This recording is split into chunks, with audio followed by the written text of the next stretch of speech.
Abra a sua Bíblia no livro de 1 Coríntios, primeira carta aos Coríntios, capítulo 10, no verso 12. 1 Coríntios 10, 12.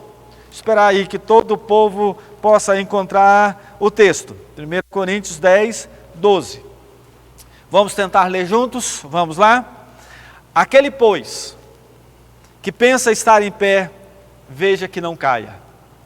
Aquele, pois, que pensa estar em pé, veja que não caia. Deus, venha falar aos nossos corações através da Tua palavra. Ó Deus, pedimos que agora Teu Espírito Santo possa falar profundamente, possa mexer com as nossas estruturas, porque somente o Espírito Santo é que pode fazer isso. E nós cremos na intervenção, Pai, na intervenção do Senhor nas nossas vidas. Fale aos nossos corações, em nome de Jesus. Amém e amém. Queridos, aquele, pois, que pensa estar em pé, veja que não caia. O que leva uma pessoa cristã, o que leva um crente fervoroso, piedoso, a cair em pecado? O que leva? Eu conheço várias situações e pessoas que eram pessoas fiéis. Eu, por exemplo, conheço um pastor que pregava como ninguém, mas que abandonou a sua família para viver um relacionamento extraconjugal e abandonou. Como é que pode? Como é que pode um pastor que pregava, que tinha uma igreja, e ele se transformou num ateu, não acreditando mais em Deus, ou líderes, dirigentes de cultos, de trabalho, que começou a viver uma teologia da libertação e totalmente se desviando da palavra do Senhor? Como pode? Quando nós olhamos nas Escrituras, nós vamos também perceber que pessoas que fizeram coisas erradas e que tiveram consequências, eram pessoas cristãs, mas que, no entanto, deixaram ser levado pela situação. Quem não conhece a história de Abraão, Abraão é o pai da fé, Abraão, aquela pessoa que tinha intimidade com Deus, mas o momento da vida dele, em que Deus falou para ele, Deus deu uma promessa, que ele teria um filho varão, mas no entanto Abraão, e era com Sara, e Abraão então, ouvindo o seu coração, pegou e teve uma outra pessoa, para ter o filho do qual não era a sua esposa, teve relação com Agar. Ou seja, como é que pode o homem nessa situação? Como pode o povo de Israel, gente? O povo de Israel era um povo temente a Deus, o povo de Israel conhecia a Deus, mas no entanto, quando eles saíram lá do Egito, e eles então viram o Mar Vermelho se abrindo, depois disso, eles fizeram para si um bezerro de ouro, adorando esse bezerro, porque eles aprenderam lá no Egito a adorar outros deuses. Como pode? E nós? O que nos leva a cair, a falhar diante de Deus? Você que está agora participando desse culto, está me ouvindo, preste atenção aqui. O que pode derrubar um cristão? O que leva um crente fervoroso, que ama a Deus, que é apaixonado por Jesus, ao cair, ao perder a bênção de Deus? É claro, e eu quero deixar claro aqui, que eu não estou aqui falando da pessoa perder a salvação, ou cair da graça, não é isto, porque nós entendemos que não perdemos a salvação, mas entendemos que podemos cair em pecado e ter consequências por causa disto, porque é isso que o texto ora lido vai falar. O texto ora lido, Paulo ele escreve aos Coríntios, e quando ele escreve aos Coríntios, ele está falando no âmbito espiritual. E é interessante que a introdução que Paulo está falando aqui, Paulo falava para as pessoas de Coríntios, dizendo o seguinte: olha, no Velho Testamento, o povo que andava no deserto, o povo de Israel que andava no deserto, lá no Velho Testamento, estava seguro, Deus estava protegendo eles estavam caminhando firme, porém no deserto mesmo, por causa das suas concessões espirituais, a idolatria, a imoralidade, a murmuração, levaram a esse pessoa a desviar de Deus, a desviar e a cair em pecado e sofrer consequências seríssimas. Paulo está dizendo ao povo de Corinto: tome cuidado com isto, porque se vocês estão em pé, aquele que está em pé, veja que não caia. Ou seja, se preocupe com isto, se preocupe com isto. E Paulo então diz, isto é uma advertência, mas é uma advertência para nós hoje, para você agora, para mim, para nós que estamos participando desse culto. É uma preocupação. Paulo está dizendo, é uma advertência para nós, assim como aconteceu com eles no deserto, pode acontecer com a gente também, pode acontecer conosco também. Se você pensa que está em pé, cuidado para não cair. Eu e você corremos o risco de sofrer as consequências nas nossas vidas, na nossa família, por não se preocupar com aquilo que pode nos derrubar. A nossa vida, meus queridos, é uma batalha constante.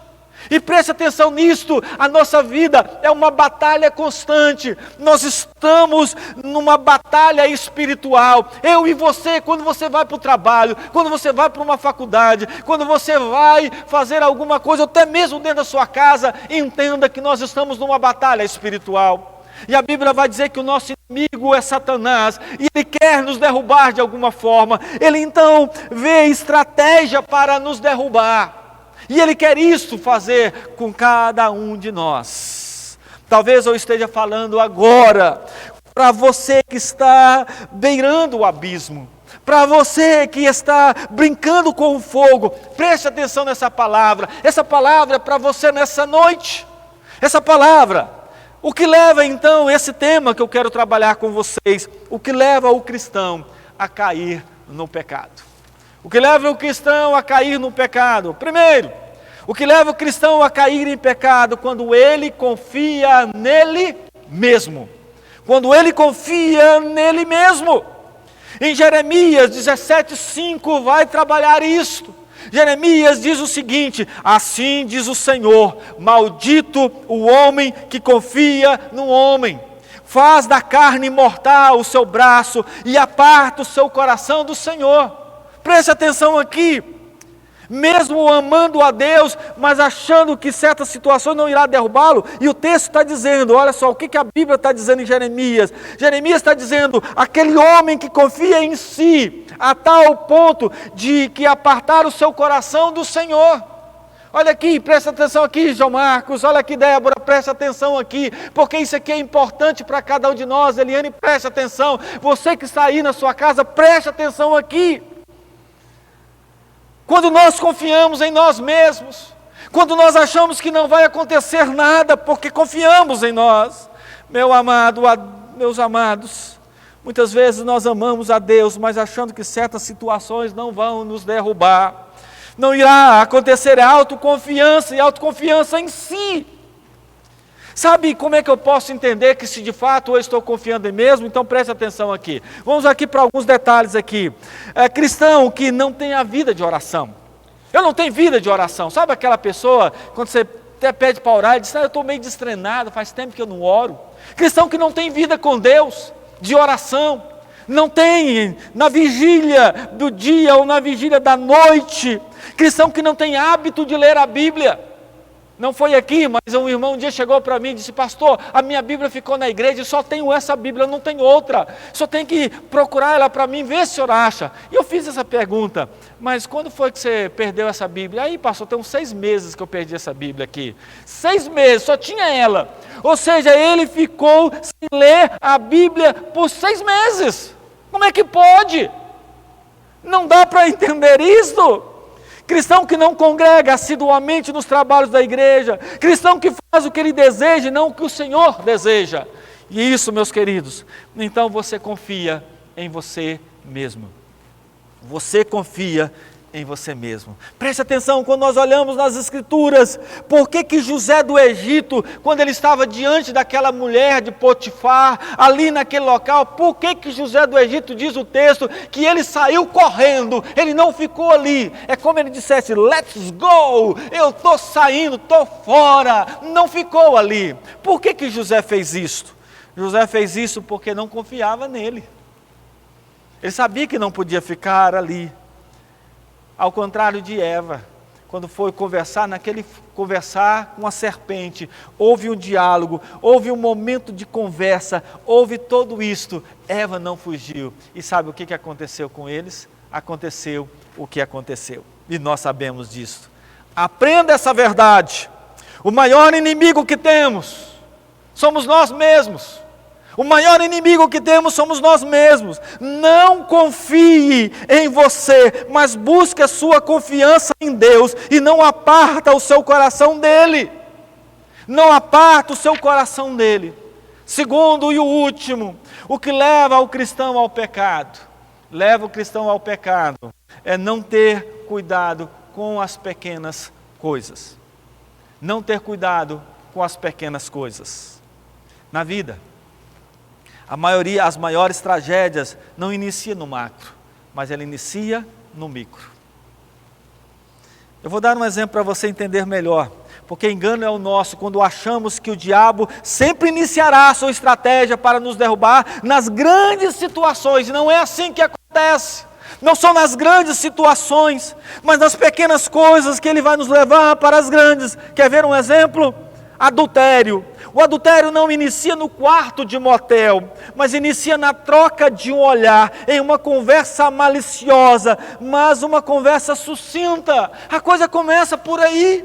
A coisa começa com as coisas simples e vai levando você até onde chegar, aonde Satanás quer.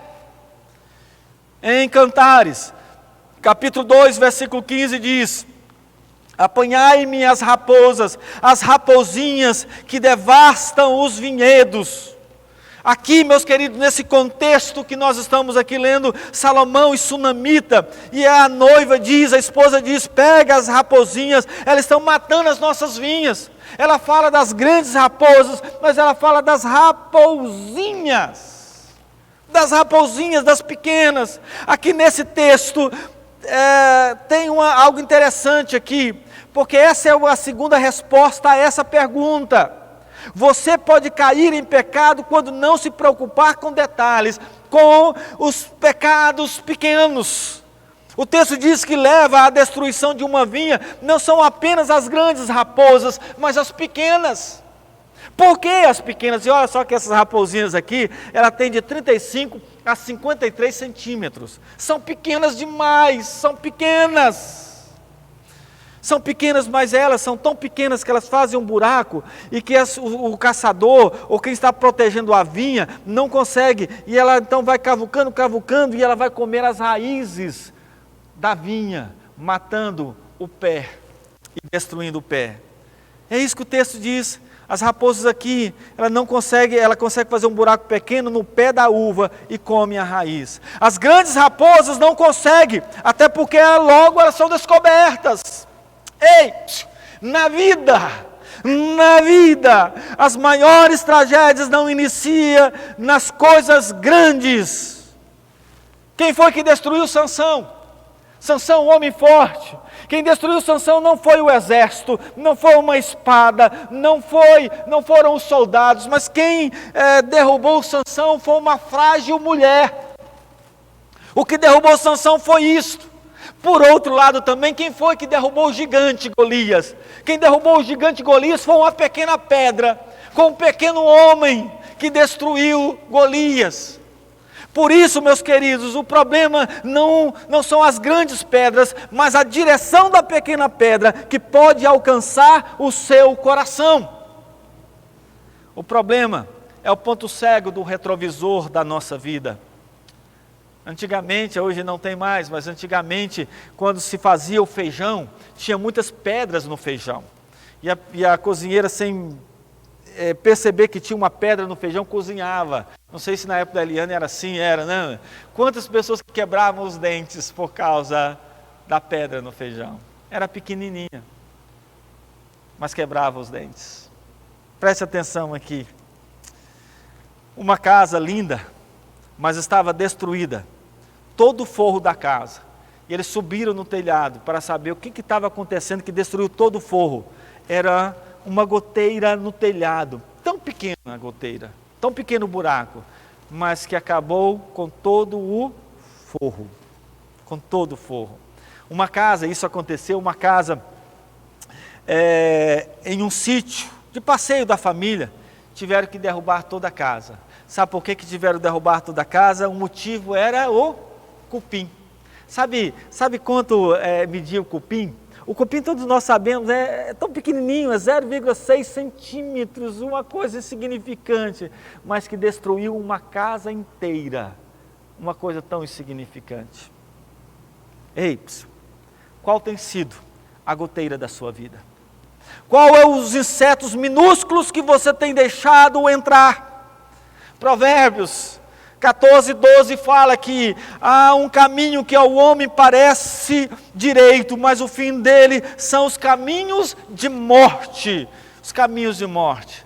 Eu quero concluir essa mensagem dessa noite pensando nisso. Eu quero concluir pensando. O que nos leva a cair é confiar em você. É confiar em mim. O que nos leva a cair é não ter cuidado nas pequenas coisas.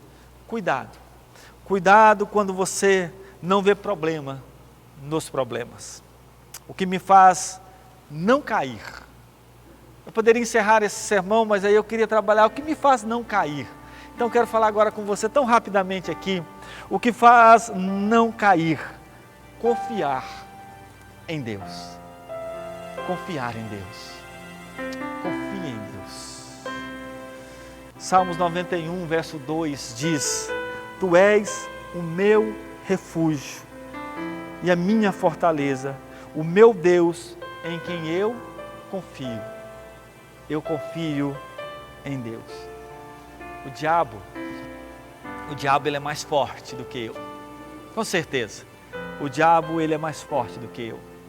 Mas não chega aos pés do poder de Deus, do poder do Senhor. Portanto, quando eu confio em Deus, e não confio em mim, mas eu confio em Deus, que irá me ajudar a situação para que eu possa ficar de pé.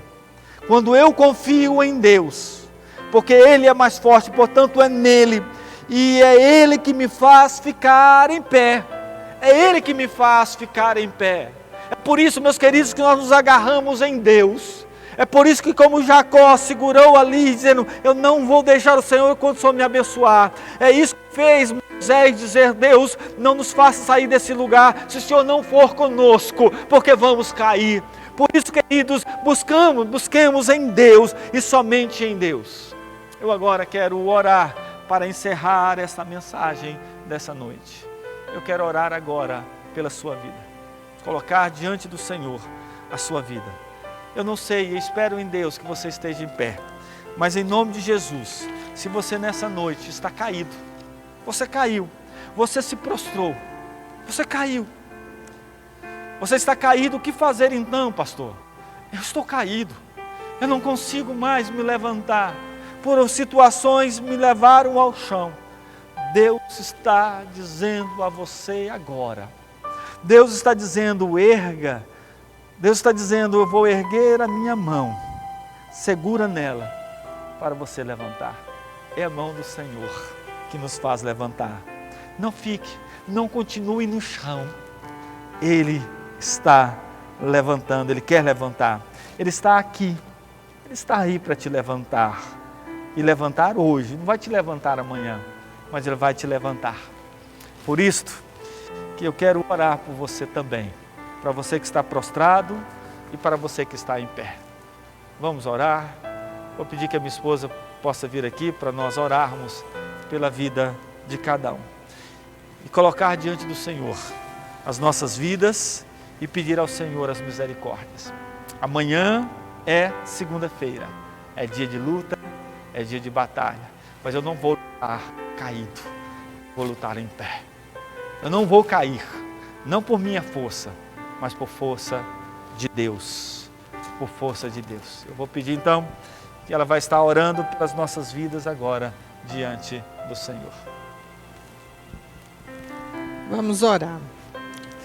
Senhor nosso Deus, nós queremos colocar diante do Senhor a vida de cada um dos irmãos que está assistindo, ó Deus, e participando do culto nesse momento. E quero colocar, ó Deus, de um modo especial, a vida daqueles que estão afastados, daqueles que estão no pecado, ó Deus. Aqueles que, com as pequenas coisas, ó Deus, deixaram o pecado entrar e fazer parte da sua vida. E agora, ó Deus, estão emaranhados no pecado. E não acham condições de sair. Em nome de Jesus, ó Deus, que eles possam olhar para o Senhor. Que possam confiar a sua vida ao Senhor. Porque sabemos, ó Deus, que o Senhor é o dono da nossa vida. E o Senhor só quer o nosso bem, ó Deus. E quando nós estamos longe, quando nós estamos caídos, ó Deus, consequências, sofrimento, angústia, vem sobre nós. Por isso, ó Deus, esteja incomodando aqueles, ó Deus, que se encontram em pecado. Tire, ó Deus, o pecado e mostre, ó Pai, a importância de que cada um retorne aos pés do Senhor. Esteja, ó Deus, fazendo a tua obra, que somente o Senhor pode completar essa palavra no coração de cada um.